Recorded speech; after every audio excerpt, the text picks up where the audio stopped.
SS creation आज blog को आपण मानक स्वागत। आज हूँ आम भारतर प्रधानमंत्री श्रीयुक्त नरेंद्र मोदी 75तम जन्मदिवस। तेणु आज सारा भारत वर्ष रे एक पेड़ माँ के नाम कार्यक्रम द्वारा प्रति विद्यालय गछ लगाइबार निष्पत्ति नियाଯାଇଛି। तेणु आमे माने मध्य आम छात्र छात्री धरी आम विद्यालय हतारे गछ लगाइबाकु चली जाइथिलु। समस्ते मिलिमिशि गछ लगाइलु। पिलामानंकर गछ लगाइबा पई आग्रह कहिले न सरे। पिलामाने गछ लगाई सेथिरे पानी मध्य देइथिले एवं गछ गुड़िकु जत्न नेबे बोली मध्य शपथ नेइथिले।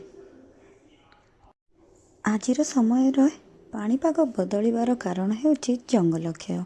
तेणु भारत सरकार एही पदक्षेप सतरे स्वागत योग्य। तेणु समस्ते मिलिमिशि गछ लगाइबा एवं ताहार जत्न नेबा निहाती आवश्यक।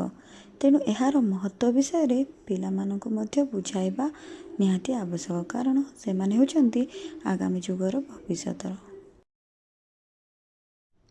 आमर गछ लगाइबा कार्यक्रम सरू सरू एतिक बेले पंचायत कर्मचारी माने मध्य आज कार्यक्रम में गछ लगाइबाकु सामिल होइतिले एवं सार आज कार्यक्रम उद्देश्य विषय वर्णन करथिले एवं पिलामानंकु गछ लगाइबा सह गछर जत्न नेबा पई मध्य सूचना प्रदान करथिले एवं एथिसह आज कार्यक्रम को समाप्त करथिले, जहाँकि एक पेड़ माँ के नाम 2.0 माने ताकू सुरक्षित करो, पानी दबो हैला बंचाइबार अछि।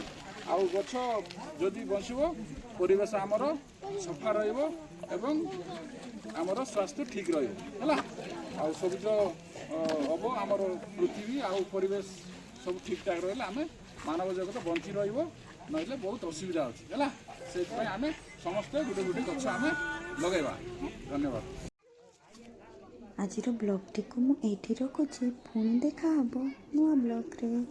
से आम समस्त चलते आज निष्पत्ति नेबा एवं समस्ते निज निज हतारे गछ लगा एवं आम परिवेश को सफा सुंदर एवं सुरक्षित रखा।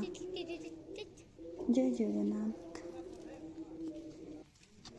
पुणी थरे आम प्रधानमंत्री श्रीयुक्त नरेंद्र दामोदर दास मोदी 75तम जन्मदिवस को नरेंद्र मोदी को शुभेच्छा एवं शुभकामना सह आज ब्लॉग टी को शेष करवा एवं समस्ते मिलमिशि कहवा एक पेड़ माँ के नाम, एक पेड़ माँ के नाम, एक पेड़ माँ के नाम।